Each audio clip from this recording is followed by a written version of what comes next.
That's what I was talking about. We're graced by the presence of Javed Siddiqui Sahab, the legendary screenwriter, dialogue writer. आपका जो contribution है हमारी फिल्मों में और लिटरेचर में वो बहुत ही इंटरेस्टिंग है. For the younger audience here, I want to understand the demographics. हमारे किस तरह के कितने लोग बैठे हैं तो before we start. Javed sir ने 1976 में शतरंज के खिलाड़ी नाम की एक फिल्म की थी. How many people know about it? With a show of hands. So you are face to face with the man who actually wrote the dialogues. Good on you, sir. उसके बाद of course श्याम बेनेगल साहब, including Satyajit रे साहब, बहुत सारी और भी फिल्में, उमराव जान जैसी, जुबैदा जैसी, डर, दिलवाले दुल्हनिया ले जाएंगे, और बाजीगर जैसी फिल्में जिसमें वो डायलॉग था. याद है आप लोगों को कौन से डायलॉग की बात कर रहा हूँ मैं? Can somebody tell me? That's the we're also joined by Sujata Pathak ji, who's a very famous theatre personality. आप lawyer हैं by profession. थोड़ा सा डर भी लग रहा है मुझे इस वजह से. A practicing lawyer who is also a theatre personality. स्वयं नाम का एक प्ले होता है जिसमें दो किरदार अब तक उसको निभाते थे. आप वो दोनों स्प्लिट पर्सनालिटीज़ को अकेले कर रही हैं. 11 स्टेट लेवल के गोल्ड मेडल्स ले चुकी हैं और जिसमें से एक हैट्रिक था. Fantastic and it's great to have you here. He is a very famous face. You have seen him, you know him. Sachin Chabalgaonkar ji is a journalist, is a seasoned journalist who has over 15 years of experience. He has seen things changing from his own eyes और उनको report भी किया है. और एक journalist का जो point of view होता है टुवर्ड्स थिंग्स वो बहुत ही इंटरेस्टिंग होता है. मैं आपको एज अ मीडिया फेलो बता सकता हूँ कि एक अलग ही चश्मे से वो दुनिया को देख रहे होते हैं. तो कैसे उन्होंने अब तक बदलते हुए देखा है भाषा को और उसके ज़रिए फिर समाज को, उसके बारे में बात करेंगे. And the youngest but definitely one very big achiever, Shravan is here. Shravan Kharaat is a short film maker. I want you to keep it going because he's made 35 short films in a very short span of time. ज़्यादातर फिल्मों में महिलाओं से related जो मुद्दे होते हैं उनको उठाते हैं. बहुत ज़रूरी फिल्में ये बना रहे हैं और यूट्यूब पर डालते हैं. 4.5 लाख सब्सक्राइबर्स हैं इनके यूट्यूब चैनल पर. I am not talking about views, this is the number of subscribers. और आशय फिल्म्स इनका यूट्यूब चैनल है जिसको आप देख सकते हैं. जावेद सर से मैं शुरुआत करना चाहूँगा. Sir, if you can, let's start with writing और भाषा बोली जो उस ज़माने में इस्तेमाल की जाती थी in written form and in films. जब आपने शुरू किया था उस समय क्या परसेप्शन था? और आपने बहुत रिसेंटली तक सर बहुत कुछ लिखा है. अब किस तरह से उसे आप बदलते हुए देखते हैं? दोस्तों,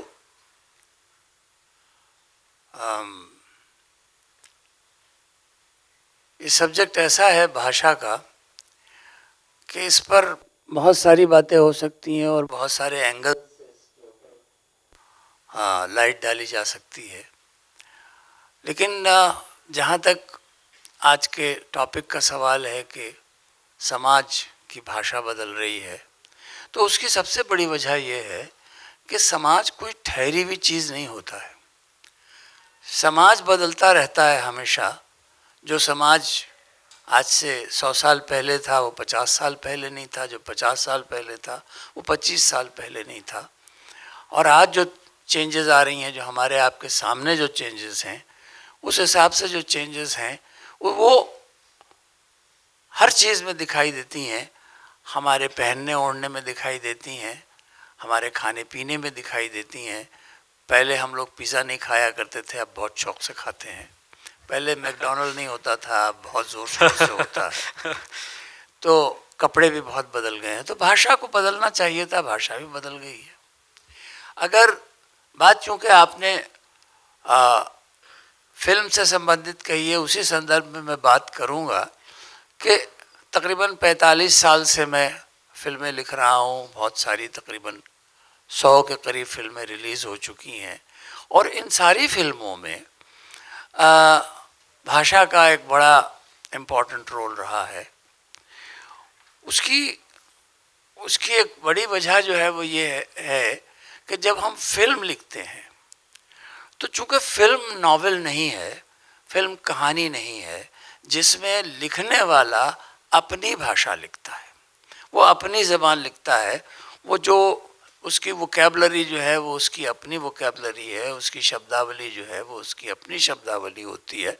लेकिन जब हम फिल्म लिखते हैं तो फिल्म में हम वो लिखते हैं जो हमारा कैरेक्टर बोलता है।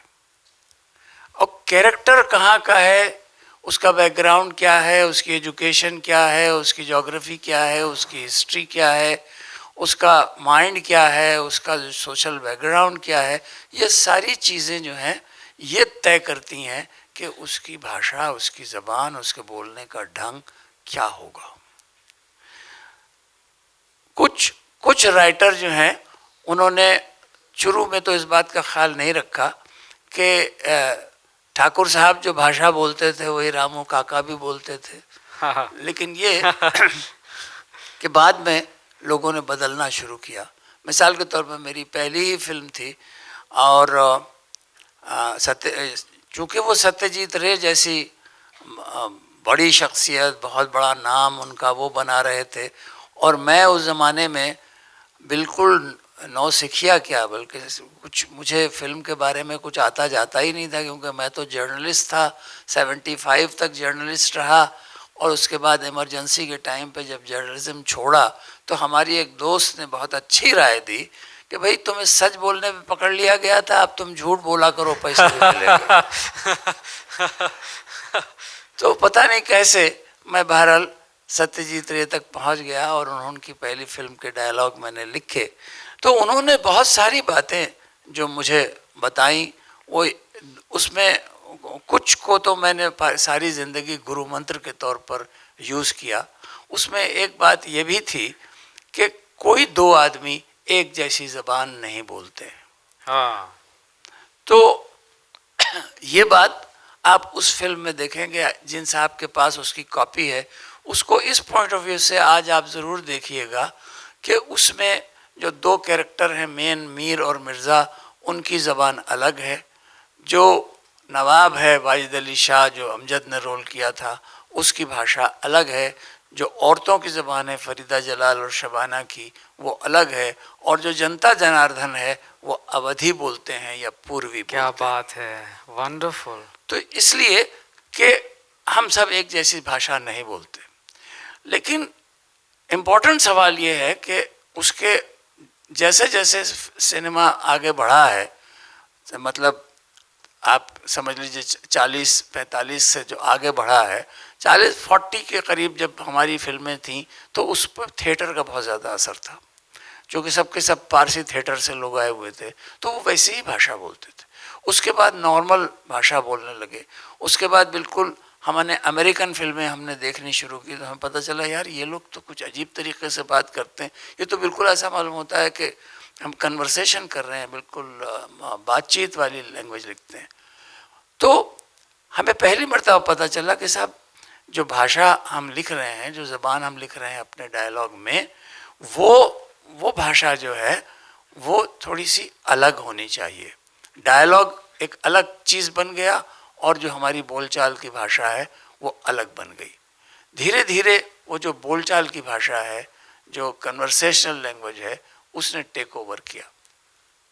इसमें एक बहुत सारे प्रॉब्लम्स भी आए और उसमें सबसे बड़ा प्रॉब्लम जो आया वो ये आया कि लोगों ने ये सोचना बंद कर दिया, जैसा मैं अभी थोड़ी देर पहले ग्रीन रूम में बैठा हुआ कह रहा था, बातें कर रहा था अपने साथियों के साथ, कि जब हम कुछ लिखते हैं या कुछ बनाते हैं, फिल्म बनाते हैं या सीरियल बनाते हैं या वेब सीरीज़ बनाते हैं, तो हम जो कुछ भी लिखते हैं उस वक्त हम ये भूल जाते हैं कि ये हम अपने लिए नहीं लिख रहे हैं, ये उन चंद लोगों के लिए हम नहीं लिख रहे हैं जो आज देखेंगे। क्योंकि ज़्यादातर जो हमारा जो चैनल्स पर जो चलता है उसका एक ही शो होता है या 2 शो होते हैं, वो समझते हैं कि बस यही सब कुछ है।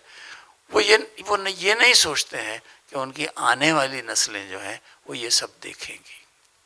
अगर हम गलत लिखेंगे, अगर हम गलत बात कहेंगे, अगर हम उन्हें गलत भाषा बताएंगे तो वो इसका इस्तेमाल करेंगे। ये एक बहुत बड़ा हमारे सामने आज की डेट में चुनौती है। और मैं समझता हूँ कि सबसे पहले जो हमें सोचना चाहिए वो इस बात पर सोचना चाहिए कि आज जो समाज बदला है, ज़बान बदली है, वो बहुत अच्छी चीज़ है, लेकिन ये ज़बान बदल कर जिस तरफ जा रही है क्या वो बहुत अच्छा रास्ता है? हाँ, ये सवाल बहुत ही अहम बात आपने कही। और ये भी आपने अच्छा कहा कि वो बहुत समय एक बार आपने उसे किसी दूसरे फॉर्म में डाल दिया। जब तक हम बात कर रहे हैं तब तक वो सिर्फ बात है, आई गई हो जाती है। लेकिन अगर आपने उसे रिटन फॉर्म में रख दिया या उसके ऊपर कोई फिल्म बना दी या उसके ऊपर कोई नाटक शुरू कर दिया या किसी अखबार में वो छप गई तो उसकी प्रतियां हमेशा के लिए रहती है वहाँ पर। अभी हमारे छठे पैनलिस्ट यहाँ पर आ गए हैं, doctor Vijay Chormare. He is a senior editor with Maharashtra Times and he's very popular on internet as well. I did a quick Google search on his name and he's very active with what's happening in the new age technology. और of course being somebody in written media, मैं आपसे ये पूछना चाहता हूँ कि आप तो एक सीजन जर्नलिस्ट हैं, लेकिन आमतौर पर जब हम बात कर रहे हैं, जैसे हम लोग आपस में दोस्तों से बात करते हैं, तो हम इस बात का ख्याल नहीं रखते कि ये क्या इंपॉर्टेंस रखती है।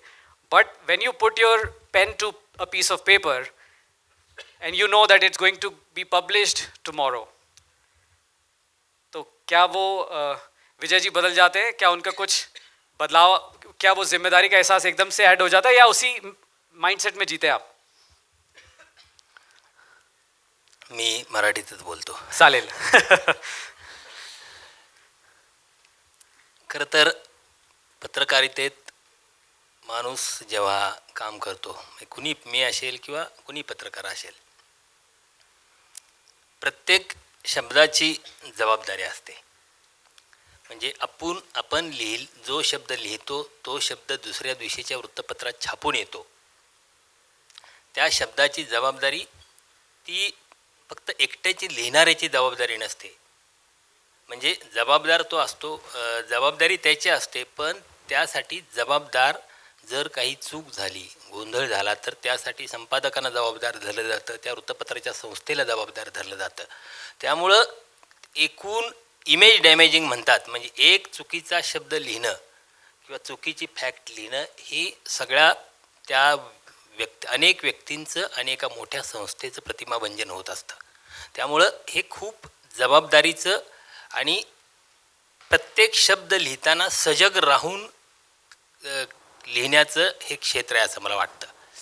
आजचा काळ तर इतका धकाधकीचा काळ आहे, म्हणजे माध्यमातल्या कुठल्याही माध्यमातल्या लोकांच्या दृष्टीने, मग प्रिंट माध्यम असेल किंवा इलेक्ट्रॉनिक माध्यम असेल. म्हणजे आत्ता प्रिंट माध्यमातल्या लोकांसाठी अशी सोय पूर्वीचं, म्हणजे एक असं म्हणलं जातं की इलेक्ट्रॉनिक माध्यमातल्या लोकांना प्रचंड धावपळीचा काळ असतो, की त्यांना मिनटाला सेकंदाला अपडेट राहावं लागतं आणि सतत लोकांना काहीतरी त्या गडबडीत त्यांच्याकडून चुका होतात. अर्थात तुम्हाला खूप घाई असते, हे काही तुमच्या चुकांचं समर्थन होऊ शकत नाही. तुमच्या चुकांच्यामुळे होणाऱ्या दुष्परिणाम किती घातक असू शकतात हे जास्त महत्त्वाचं असतं. त्यामुळं इलेक्ट्रॉनिक माध्यमातील पत्रकार असतील किंवा प्रिंट माध्यमातील पत्रकार असतील, आणि प्रिंट माध्यमातील पत्रकारांना आता बदलत्या काळात फक्त प्रिंटसाठी काम नाही करता येत. म्हणजे मी फक्त माझी आत्ता बातमी लिहिली, ही बातमी उद्याच्या पेपरमध्ये छापून येणार आहे असं नाही, तर ती माझ्या ऑनलाईन एडिशनला नेक्स्ट सेकंडला जाणार आहे. त्यामुळं ती मी प्रिंटमध्ये दुरुस्त करायसाठी माझ्याकडे वेळ असते, परंतु ऑनलाईनसाठी माझ्याकडे वेळ नसतो. त्यामुळं किती घाई ही काही तुमच्या चुकीचं समर्थन ठरत नाही. त्यामुळं जबाबदारी ही खूप महत्त्वाची असते असं मला वाटतं या एकूण प्रकरणामध्ये. तो अगर आपने इलेक्ट्रॉनिक मीडिया की बात की है तो हमारे इलेक्ट्रॉनिक मीडिया के साथी भी यहाँ पर हैं, उनकी तरफ मूव करना चाहिए कि इलेक्ट्रॉनिक मीडिया में ये मौका नहीं होता कि आप ज़्यादा उसको रिव्यू कर पाएँ. जब आप लाइव हैं तो लाइव हैं. आपने बिल्कुल सही कहा, लेकिन मैं एक बात पक्का कहना चाहूँगा, क्योंकि मैं अभी 10 साल से इलेक्ट्रॉनिक मीडिया में काम कर रहा हूँ. उसके पहले मैंने प्रिंट मीडिया में भी काम कर चुका हूँ. लोगों की ज़रूरतें बहुत ज़्यादा बदल गई है. लोगों की जो डेली रूटीन था वो भी बदल गया. लोग आज बहुत ज़्यादा समस्या से मतलब जूझ रहे हैं। सबसे अहम बात ये कि जब हम लोग काम करते, लोगों को लगता है कि मीडिया ने ये करना चाहिए, मीडिया पर्सन ने ये करना चाहिए, लेकिन मैं आपको सच बात बताता हूँ, मैं जिस एरिया को बिलोंग करता हूँ, पिंपरी चिंचवड़ और मावल, 30 लाख लोक संख्या है, लेकिन जितने भी सिविक इशू हो या कुछ भी इशू हो, इसके ऊपर बोलने के लिए सिर्फ 2 लोग आज बात कर सकते हैं।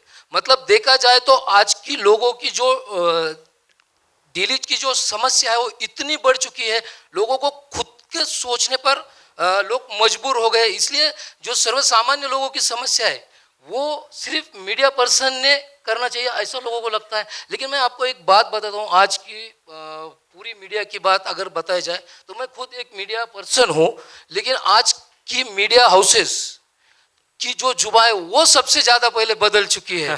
क्योंकि मीडिया पर्सन अगर कुछ चाहे भी अच्छा करना, मीडिया रिपोर्टर करना भी चाहे, तो उसके ऊपर रिस्ट्रिक्शंस बहुत ज़्यादा आती है। और आज का ज़माना सवंग लोकप्रियता, मतलब उसको मराठी में सवंग लोकप्रियता मतलब जो लोगों को ऐसा जिसमें ग्लैमर है, आज का पूरा जितना भी समाज है जो मीडिया से जुड़ चुका है, जो कनेक्ट हो चुका है, वो सिर्फ आजकल जितना ग्लैमरस है उसको ही सबसे ज़्यादा जल्दी ग्रहण करता है।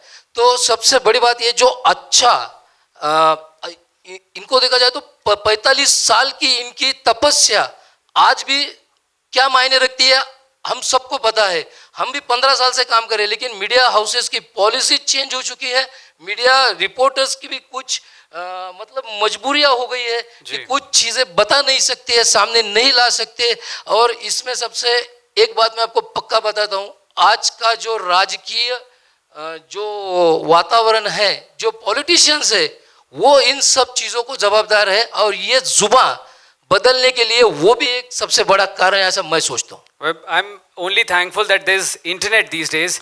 बहुत अच्छी बात आपने कही कि उस पर लोग, आम जनता रिस्पॉन्ड कर सकती है, उनको अच्छा लग रहा है या नहीं लग रहा है। You get it on Twitter, you get it on your internet mediums at the very next day और the next moment sometimes. Sujata ji, आप बताइए, थिएटर को आपने कैसे लैंग्वेज के मामले में बदलते देखा है या अभी भी भाषा वैसी ही है? हॅलो, हां, मी पण मराठीतच बोलते. नक्कीच नाटकाची भाषा बदलताना दिसतीये. कारण आपण आधी बघतो तर नाटकातलं जे वाक्य असायचे ते पल्लेदार असायचे, मोठे मोठे डायलॉग्स असायचे त्याच्यामध्ये. आता आपण जर नाटकाची भाषा बघितली तर तुटक तुटक झालेली आहे. म्हणजे शॉर्ट वाक्य असतात, अगदी छोटे छोटे सेंटेन्स असतात आणि त्यातनं फिलिंग्स व्यक्त केल्या जातात. मला असं वाटतं की समाजाचं प्रतिबिंब नाटकामध्ये उमटतं. आणि आता आपली लाईफस्टाईल इतकी फास्ट झालेली आहे की घरातल्या व्यक्तींशी बोलायला वेळ नाही आहे.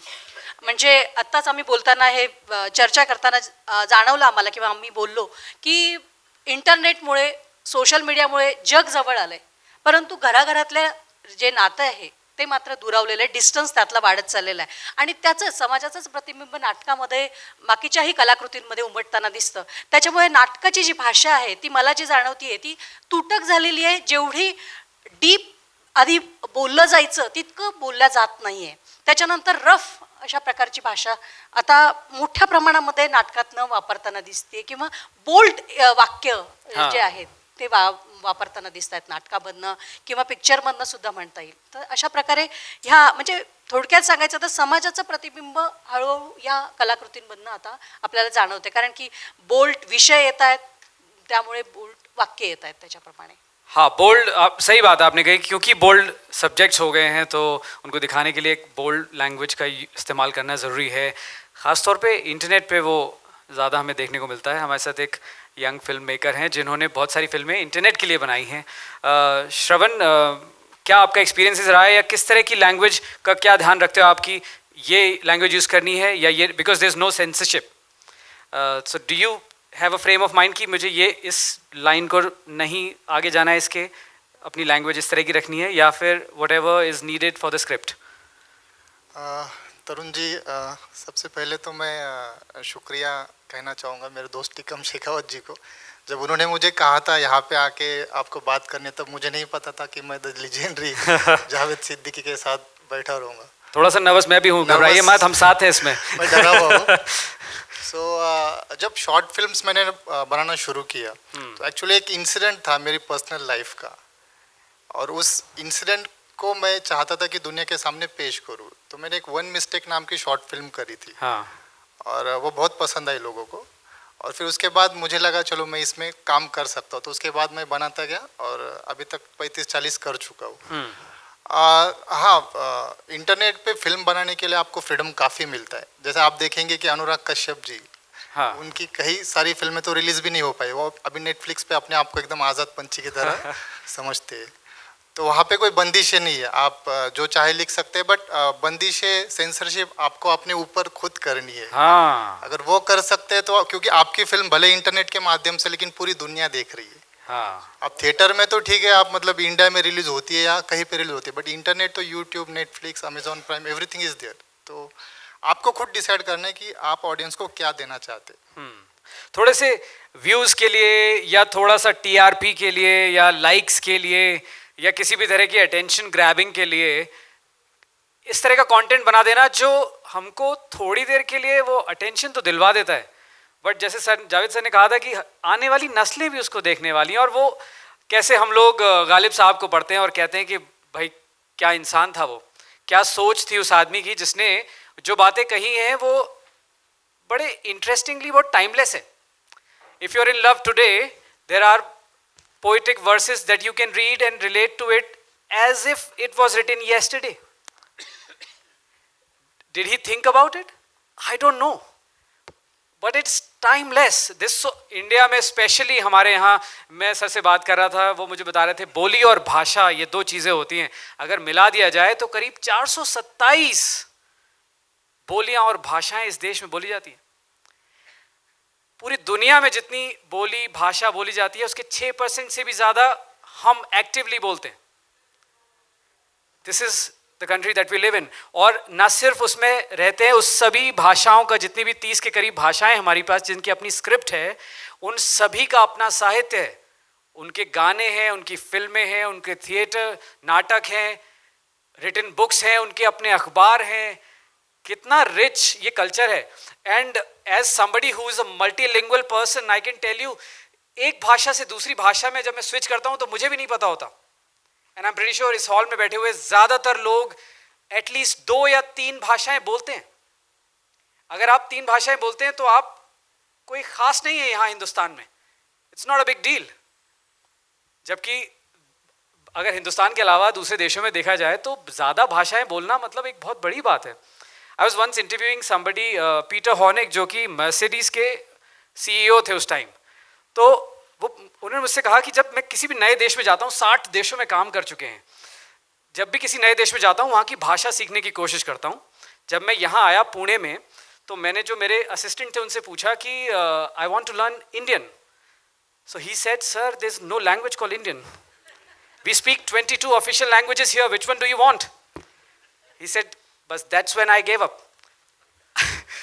तो ऐसे देश में हम रहते हैं और ऐसी भाषाएं, रिच लैंग्वेज, तो हमको विरासत में तो रिचनेस मिली है, हम कहाँ इसे ले जाना चाहते हैं। और Javed sir, I want to, if I am disturbing you a little bit with this thought, but I want to talk about it कि जैसे अभी श्रवण ने कहा कि एक नया ट्रेंड हम इंटरनेट पे देख रहे हैं कि भाषा पर कोई लगाम नहीं है। देखिए, ये पूरा डिस्कशन जिस डायरेक्शन में जा रहा है वो बहुत ही हेल्दी और बहुत अच्छा है और बहुत इम्पॉर्टेंट है। आई विश इस डिस्कशन को कुछ वो लोग भी सुने जिनसे जो इससे फ़ायदा उठा सकते हैं। थोड़ा सा पीछे चलते हैं। देखिए क्या होता है कि हमारी भाषा जो भी हम बोलते हैं, जो ज़बान हम बोलते हैं, उस पर अपने ज़माने का, अपनी हिस्ट्री का, अपनी जोग्राफ़ी का बहुत असर होता है। एक ज़माना था कि यहाँ संस्कृत बोली जाती थी, पाली बोली जाती थी, दूसरी भाषाएं बोली जाती थी। फिर उसके बाद एक दौर आया जो हमारी हिस्ट्री में बहुत इम्पोर्टेंट दौर है, मुग़लों का दौर था, जब पर्शियन का दौरा था। तो पर्शियन जो है वो उसकी वजह से सारी जितनी भी भाषाएं थीं, बोली जा रही थीं, चाहे वो बोलियां हों या भाषाएं हों, उन पर पर्शियन का बहुत ज़्यादा असर हुआ। आज भी आप देखिए तो हम पर्शियन के असर से बाहर नहीं निकले हैं। आज भी अदालत ही बोलते हैं, वकील ही बोलते हैं, मुद्दई ही बोलते हैं। जी। तो मुकदमा ही बोलते हैं। ये सारे के सारे जो हैं ये पर्शियन से आ रहे हैं और चल रहे हैं। उसके बाद अंग्रेज़ों का ज़माना आया और हमारी बोलचाल में अंग्रेज़ी ने घुसना शुरू किया और अंग्रेज़ी घुसी। उसके बाद हमारा देश आज़ाद हुआ, जिसमें हमारी जो राष्ट्रभाषा जो है हिंदी, उसका चर्चा बढ़ा और ज़बान ने फिर एक करवट ली और एक, लेकिन ये सारी बातें बहुत अच्छी बात है, बहुत कोई बुरी बात नहीं है कि एक ज़बान जो है वो फैल रही है, उस अपने दामन में वो तमाम दूसरी ज़बानों की जो अच्छी चीज़ें हैं वो समेट रही है और लेकर आ रही है, बहुत अच्छी बात है। लेकिन ये क्या, ये मेरी हरकत है? नहीं, मेरी नहीं।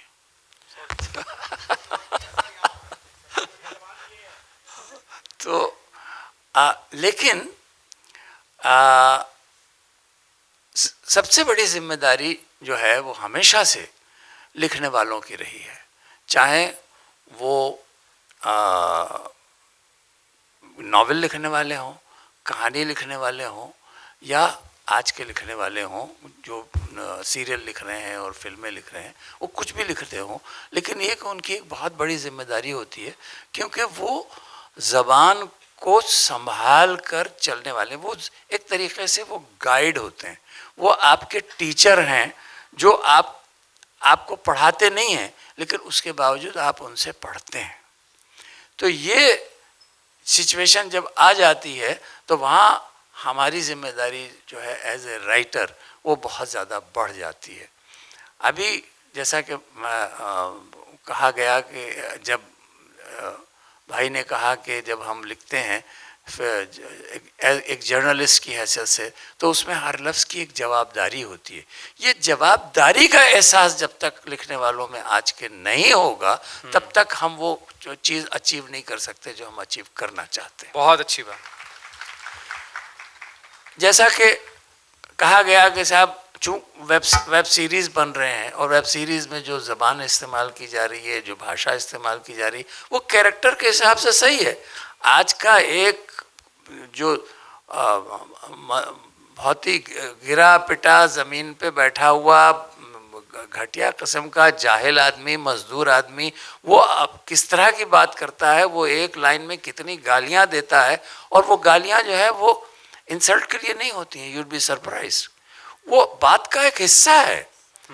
अभी जैसे हम पढ़े लिखों की ज़बान से भी हम लफ्ज़ साला सुनते हैं, अबे साले, तो उसका मतलब हम गाली नहीं दे रहे हैं, लेकिन वो हमारी ज़बान का एक हिस्सा बन चुका है। लेकिन वेब सीरीज़ में और दूसरी जगहों पे हो क्या रहा है कि वहाँ कोई आपका वो नहीं है, कोई पाबंदी नहीं है उनकी। तो नतीजा उसका ये हो रहा है कि वो जो कुछ भी जी चाहे लिख रहा है। मेरे जिस बिल्डिंग में मैं रहता हूँ उसके नीचे कंपाउंड में बच्चे खेल रहे थे, और एक छोटा सा 4 साल का बच्चा जो था वो दूसरे बच्चे को उसने बड़ी मोटी सी गाली दी। तो मैंने उस बच्चे को कहा, मैंने कहा बेटा तुमको पता है कि ये बहुत गंदी बात है और तुमको किसने बताया?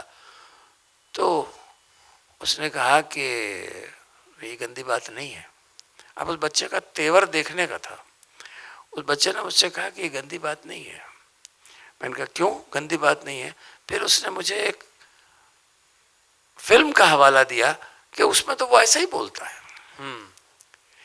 वो फिल्म किसने बनाई और उसमें क्यों वो वर्ड्स इस्तेमाल किए गए, मैं उसकी डिटेल में नहीं जाऊंगा, लेकिन मैं कहना ये चाह रहा हूँ कि वो 4 बरस का बच्चा आज की डेट में बगैर सोचे समझे वो बात कह रहा है जो हम सोच समझ के इस्तेमाल करना नहीं चाहते। तो उसका जहन क्या बन रहा है और हम क्या उसका जहन बना रहे हैं? मेरा ख्याल ये है कि हम बदनसीबी से हम वो लोग हैं जो चाहते हैं कि हमारे ऊपर सेंसर लगे, हमारे ऊपर एक कमेटी बैठे जो हमारे काम को देखे, हमें नंबर दे और हमसे कहे ये गलत है, ये काट दो, ये अच्छा है, इसको रखो। हम खुद अपना ये काम नहीं कर सकते। मेरे ख्याल में आज की सबसे बड़ी ज़रूरत जो है वो ये है कि हम अपना हिसाब खुद करें।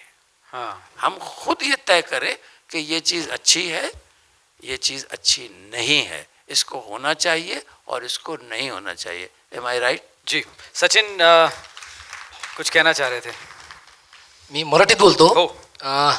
थोडं मला एक बोलायचं की आपण स्वातंत्र्याच्या नंतर आजपर्यंतच्या अनेक भाषा चेंज होताना आपण बघितल्यात, पण आत्ता मेन आपल्याला गरज आहे ती आपली संस्कृती टिकवण्याची. आणि सगळ्यात महत्त्वाचं, आपण कुठलंही चॅनल संध्याकाळी 7च्या नंतर लावलं तर त्यामध्ये आपल्याला नवऱ्याची बायको, दुसऱ्या कुठल्या कुठल्या अनेक प्रकारचे सिरियल्स आहेत ज्यामध्ये सासूचं लग्न करून दिलं जातं. म्हणजे रोज आपल्या संस्कृतीचे लखतर, रोज सर डेली ऐसे कुछ सीरियल्स है कि जिसमें रोज अपनी जो संस्कृति है, जो अपनी सबसे अहम है, उसको रोज फाड़ा जा रहा है. और जो उसके मराठीत सांगायचं त्याचे लखतर रोज काढल्या चाललेत. आणि त्या सिरियलच्या माध्यमातून रोज संध्याकाळी 7 ते 10 आपण आपल्या संस्कृती, आपल्या देशाला जी स्वातंत्र्य मिळालंय ते काय फुकट मिळालेलं नाहीये, त्याचा सगळ्याचा विसर पडला. आणि रोज आपण कुठल्या तरी एका ग्लॅमरस वर्ल्डमध्ये जातोय आणि त्यामध्ये आपण रंगत चाललेलो आहेत. म्हणजे जर आपल्याला जर बदलायचं असेल तर पहिले टी व्हीवरील जे सिरियल्स आहेत त्यामध्ये थोडं चेंजेस येणं गरजेचं आहे. आणि अशा पद्धतीने लखतर जर काढल्या जाणार असतील तर समाजात बदल कसा होणार? कारण माध्यम हे सगळ्यात आजचं म्हणजे प्रभावी असं साधन आहे की माणसाचं माइंड लगेच डायव्हर्ट होऊ शकतं. आणि मी मीडियाच्या माध्यमातून सांगेल की नक्की मला थोडं वाईट वाटतं, मी स्वतः त्याचा घटक असताना सांगायला, सध्या मीडियामध्ये सुद्धा ज्या गोष्टीला म्हणजे TRP मिळेल त्याच गोष्टी दाखवल्या जातात. भारतीय संस्कृती असेल किंवा चांगल्या गोष्टी असेल, संगीत असेल, नाटक असेल, ह्या गोष्टींचा विसर पडत चालला आहे.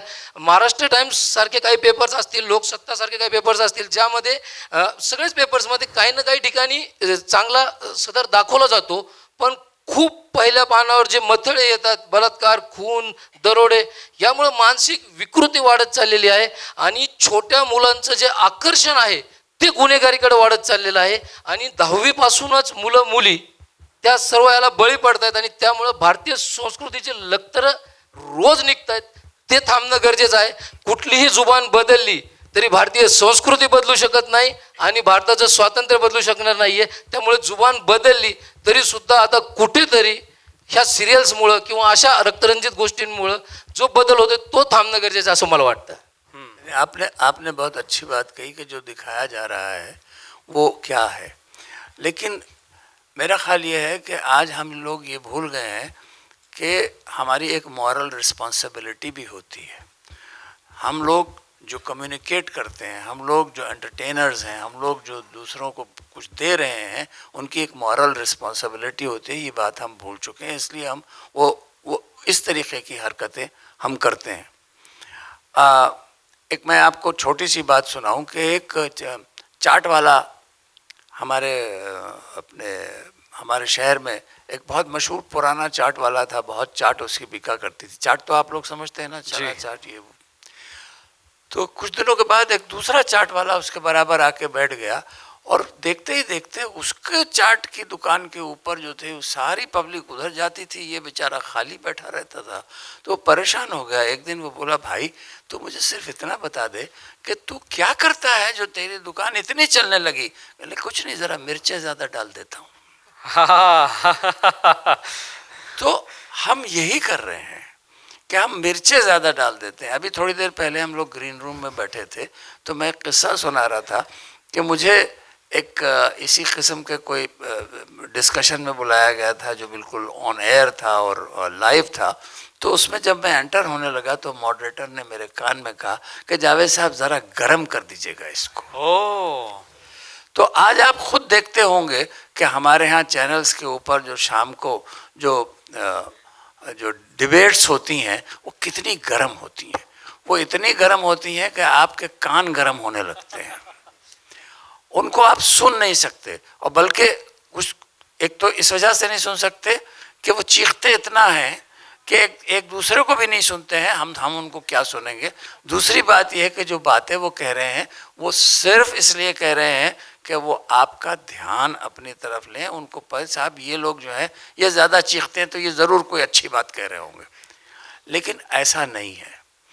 ये सबसे इम्पॉर्टेंट चीज़ जो इस वक्त जो हो रही है, जो नहीं होनी चाहिए, जो चैनल्स पे ख़ास तौर पर हो रही है, वो ये हो रही है, भाषा की बात तो आप जाने दीजिए, जो दिखाया जा रहा है उसकी वजह ये है कि जिन हाथों में वो प्रोग्राम है, जो वो लोग जो वो प्रोग्राम बना रहे हैं, किसी के 12 सीरियल चल रहे हैं तो किसी के 10 चल रहे हैं तो किसी के 6 चल रहे हैं, जो कारपोरेट हाउसेज हैं, कारपोरेट हाउसेज जो हैं वो असेंबली लाइन पे काम कराते हैं।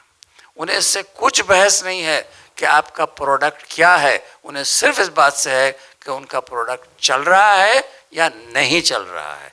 मेरा ख्याल ये है कि वो लोग जो देखने वाले हैं उनकी भी एक रिस्पॉन्सिबिलिटी बनती है कि वो इसके खिलाफ प्रोटेस्ट करें।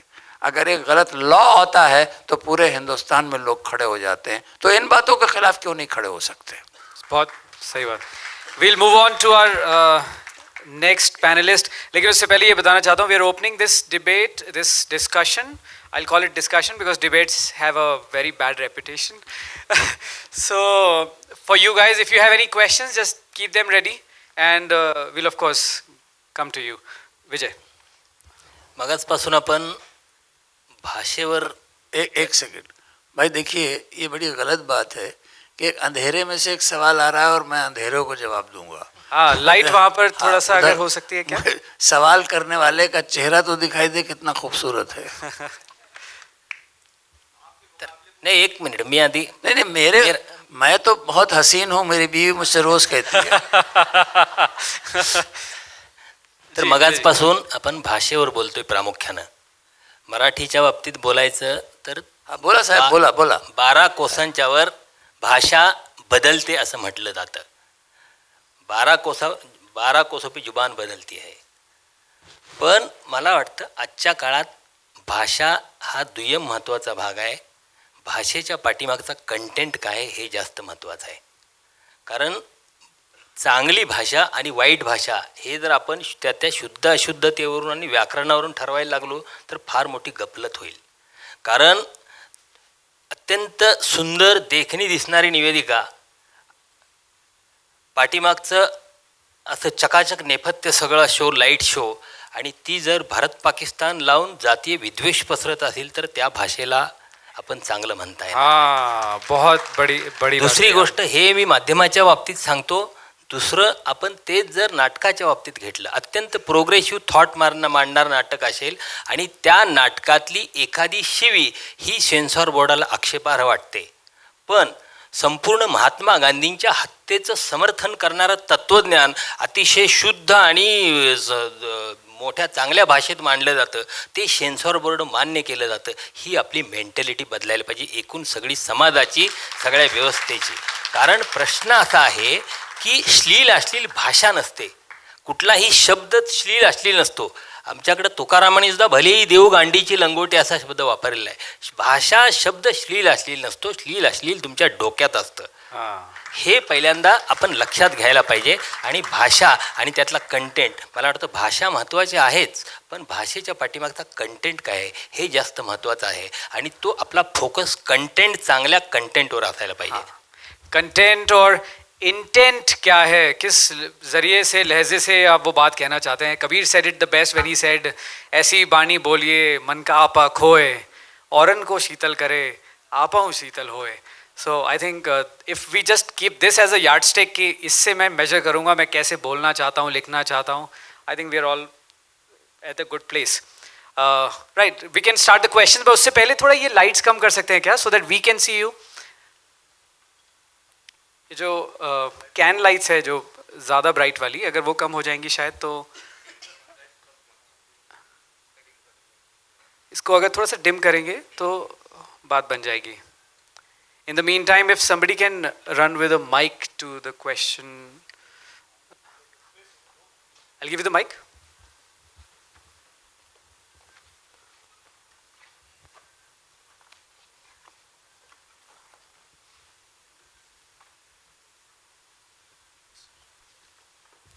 आदाब अर्ज़ है जावेद साहब, खुशामदीद. हमारे साथ तो हादसा ही है कि पहले हम लखनऊ में रहते हैं और फिर लखनऊ हम में रहता है. लेकिन मैं आपसे जानना चाह रहा हूँ एक बड़े भाई के नाते या चचा के नाते कि आपने जब शतरंज की खिलाड़ी लिखी तो वो ज़बान जो है वो इतनी शीरीं है कि जिस वक्त जहाँ से भी हम उसको देख लें उस फिल्म को, तो तो ये मालूम पड़ता है कि बस लखनऊ पहुंच गए। तो आप कुछ बताएंगे कि आपके जहन में क्या था, या आप किन से मुतासिर थे जब आपने वो स्क्रिप्ट लिखी, और इस कदर डायलॉग्स उसके ऐसे हैं कि मतलब ये लगता है कि हम अभी देख के आ रहे हैं इस कैरेक्टर को अपने, मतलब जब हम लखनऊ में सड़कों पे घूमते हैं तो वो संजीव कुमार का कैरेक्टर हो या जावेद जाफरी, शहीद जाफरी, ऐसा लगता है कि इस तरह की ज़बान, इस तरह की बातें, कभी कभी बेमतलब बातें कि वो मस्जिद भूल गए और वो कानपुर में थी और लखनऊ में ढूंढ रहे थे उसको, ये हमारे साथ हर रोज़ होता है इस तरीके का वाक़या, हम उस पर हंसते हैं। लेकिन आप चूँकि हमसे बहुत बड़े हैं, आप कुछ बताएंगे कि वो जब बहुत अच्छा ज़माना था ज़बान के एतबार से भी और कल्चर के एतबार से भी, जो शायद जिसका मलाल हमें हर रोज़ होता है कि हमने उसको या तो खो दिया है या खो रहे हैं। तो अगर उसकी कुछ यादें ताज़ा कर दें, कुछ बता दें जो हम अपने साथ ले जाएं, तो बहुत इनायत होगी। शुक्रिया। थोड़ा सा सब्जेक्ट से बाहर की बात है, लेकिन फिर भी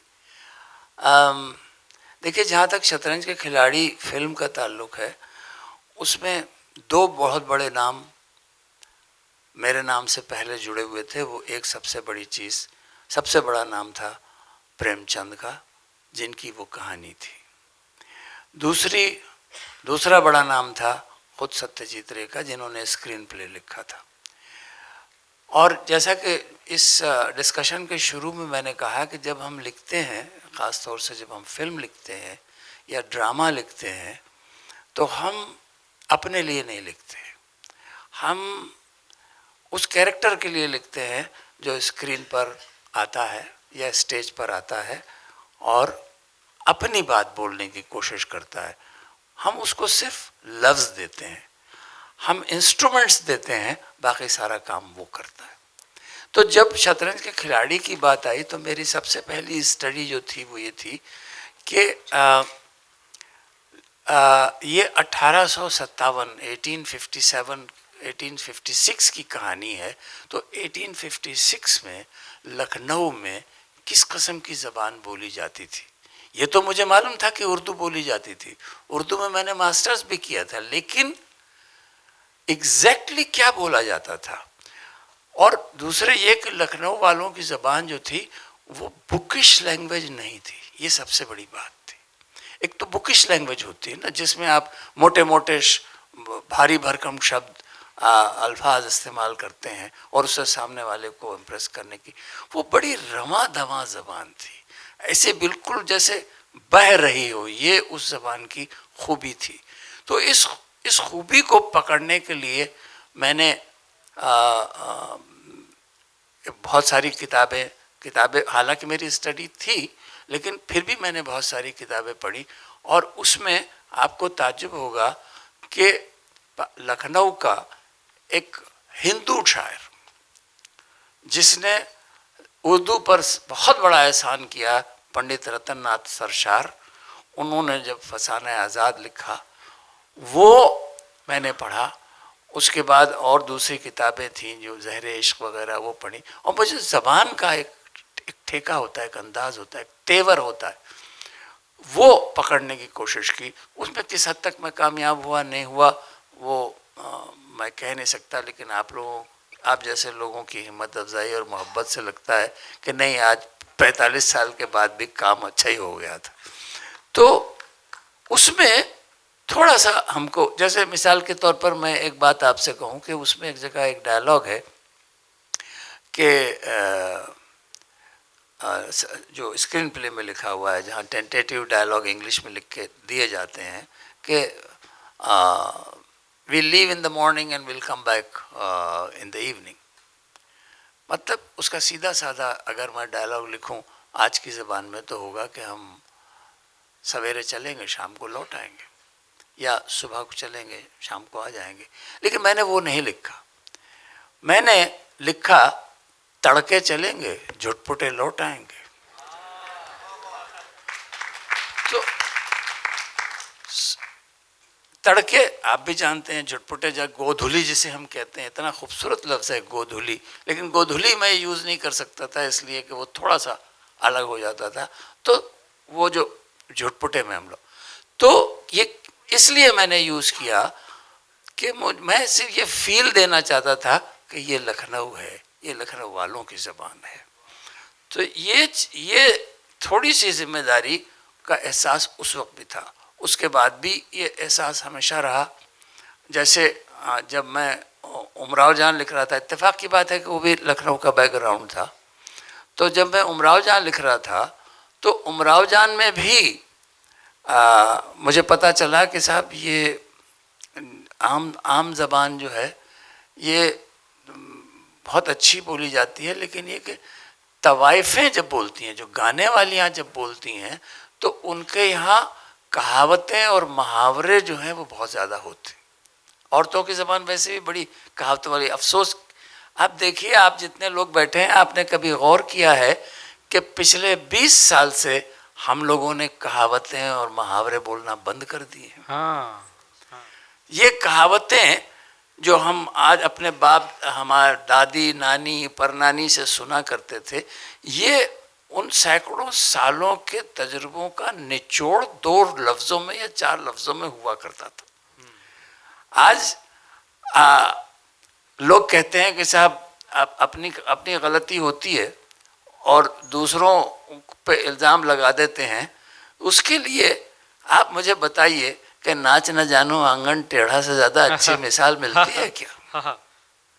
तो ये चीज़ें जो हैं ये हमारी बदल गई हैं। आज हम जो ज़बान इस्तेमाल कर रहे हैं उसमें बड़ा हाथ जो है वो हम आज की टेक्नोलॉजी का है। आपको ताज्जुब होगा कि आज फिल्म का और सीरियल का और वेब सीरीज़ का 95% काम जो है वो रोमन में होता है। ना वो हिंदी में होता है, ना वो उर्दू में होता है, ना किसी और लैंग्वेज में होता है, वो रोमन में होता है। इसलिए कि रोमन के लिए आपको किसी ज़बान जानने की ज़रूरत नहीं है, ज़्यादा पढ़ा लिखा होना भी ज़रूरी नहीं है। हाँ। आप सिर्फ रोमन समझ लेते हैं, वो काफ़ी है, वो उतना। आपने कभी गौर किया है कि एसएमएस की ज़बान कैसी हो गई है? एसएमएस में जब हम लिखते हैं, जब हम मैसेजेस एक दूसरे को भेजते हैं, तो उसमें एक नई किस्म की लैंग्वेज पैदा हो गई है, जिसमें वो वर्ड्स जो हैं वो सुकुड़ के बहुत छोटे हो गए हैं। तो अभी कमिंग को CMING लिख दिया जाता है, तो आप समझ जाते हैं कि ये कमिंग हो गया। तो ये सारी चीज़ें जो हैं ये हमारी भाषा पे आज असर कर रही हैं, ये कल असर करेगी। और इंग्लिश को हम चूँकि बहुत ज़्यादा इम्पोर्टेंस हमारे यहाँ हो चुकी है, पहले भी थी वो, और अब हम इस नतीजे पे पहुँचे हैं कि हिंदी अपनी जगह पे, हमारी मातृभाषा अपनी जगह पे, लेकिन रोटी अगर हमें कमानी है तो हमें इंग्लिश से काम लेना होगा। इसलिए इंग्लिश हमारे यहाँ बहुत आ गई है, इस तरीके से आ गई है कि अब उसे निकालना मुश्किल हो गया है। अब एक हम डायलॉग अगर बोलते हैं तो उसमें 3 जो वर्ड्स कहना चाहिए जो हैं वो इंग्लिश के होते हैं। वो हमारी ज़रूरत है, यही आने वाली ज़बान है। अगर हम अपनी ज़बानों को बचाना चाहते हैं, और ये ज़बानें बड़ी खूबसूरत हैं, मराठी मैं समझता हूँ, बहुत अच्छी तरीके से समझता हूँ, बड़ी मीठी ज़बान है। मैं जब भी इसकी शायरी सुनता हूँ, मेरे अज़ीज़ दोस्त गुलजार ने जब बहुत सारी मराठी कविताओं का ट्रांसलेशन किया और उन्होंने सुनाया, तो ये ऐसा दिल खुश हुआ कि क्या थॉट्स हैं इन लोगों के पास, कितने खूबसूरत। गुजराती बड़ी खूबसूरत ज़बान है, बंगला बड़ी खूबसूरत ज़बान है। अगर हम उन ज़बानों को बचाना चाहते हैं तो ये जिम्मेदारी हमें अपने ऊपर लेनी होगी। हमें अपनी बहनों और अपनी बेटियों को ये समझाना होगा कि तुम जब अपने घर जाओ, जब तुम्हारे बच्चे हों, जब तुम्हारा घर हो, तो अपने बच्चों को वो भाषा देना जो आने वाले ज़माने में जिस पर हम गर्व कर सकें, वो भाषा देना। ये काम हमारा है कि हम अपनी बेटियों को ये सिखाएं। I wish this conversation could just go on, but we are running short of time. If there's any other question, we'll take one quick question. Yes. जी नमस्कार सिद्दीकी सर, मेरा पहला प्रश्न और एक उसका पूरक प्रश्न। हाँ, पहला प्रश्न आप ही के डिस्कशन से निकला है। बात हो गई एक लोकप्रिय भाषा की और एक लोकप्रिय लेखन की, और दूसरा एक समृद्ध लेखन की। तो आप सिद्दीकी सर, आपका मैं यहाँ विचार जानना चाहता हूँ, आप किसको प्राथमिकता देंगे, लोकप्रिय लेखन या समृद्ध लेखन, किसकी प्राथमिकता होनी चाहिए? नहीं, मेरा ख्याल ये कि लेखन वही अच्छा होता है जो ये दोनों जगहों पे फिट बैठे, जो आवाम के लिए भी हो और ख़ास लोगों के लिए भी हो। उसको हम अगर बीच में हम डिमार्केशन लाइन अगर हम डालने की कोशिश करेंगे तो वही फ़र्क होगा जो एक लोकगीत में और एक फिल्मी गीत में हो जाता है, वो नहीं होना चाहिए। मेरा ख्याल ये है कि हमारी जो जिम्मेदारी है वो जिम्मेदारी ये है कि हम जो कुछ भी लिखें बहुत अच्छा लिखें और इस तरह का लिखें कि वो न सिर्फ ये कि स्टैंडर्ड से नीचे न जाए, लेकिन ये कि वो आवाम तक भी उसी तरह पहुँचे जिस तरह उसे पहुँचना चाहिए। क्या मैंने आपके सवाल का सही जवाब दिया? Wonderful. Thank you so much, sir. We'll end this with a small felicitation and a word of thanks from Monica Singh ji. I'll request you to please come up on stage और एक flower bouquet और कुछ memento देके हमारे सारे guests का स्वागत और धन्यवाद दोनों ही। बहुत ही बढ़िया एनरिचिंग डिस्कशन रहा है ना। काश के सारे टीवी डिबेट्स भी इस तरह के हुआ करते जैसे हम प्राइम टाइम में देखते हैं, सब लोग एक दूसरे को बोलने का मौका दें, सब लोग एक दूसरे को सुने भी, तो वाकई हम लोग किसी कंक्लूजन पे तो पहुंचेंगे। Monika Singh ji, I request you to felicitate Sujata ji first. Let's start with the lady in the panel.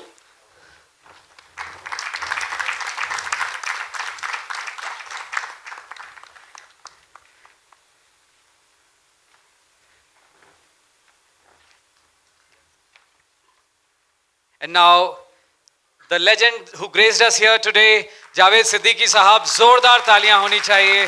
Sir बहुत बहुत शुक्रिया आपका यहाँ पर आने के लिए, अपनी बातें हमारे साथ शेयर करने के लिए। This is a moment that we'll never forget.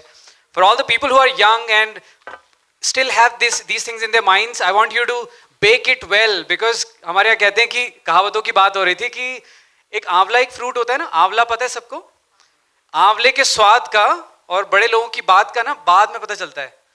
शुरू में कहा ना खट्टा लगता है, वो थोड़ा कभी गलत भी लग सकता है आपको, उसकी मिठास बाद में समझ में आती है। Sachin Chapalgaonkar ji, thank you so much for coming.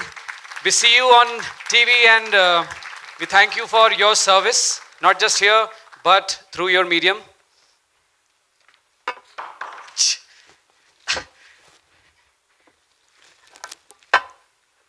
Doctor Vijay Chormare साहब, thank you so much for being with us. You're busy and you took out time and came all the way. बहुत बहुत शुक्रिया आपका।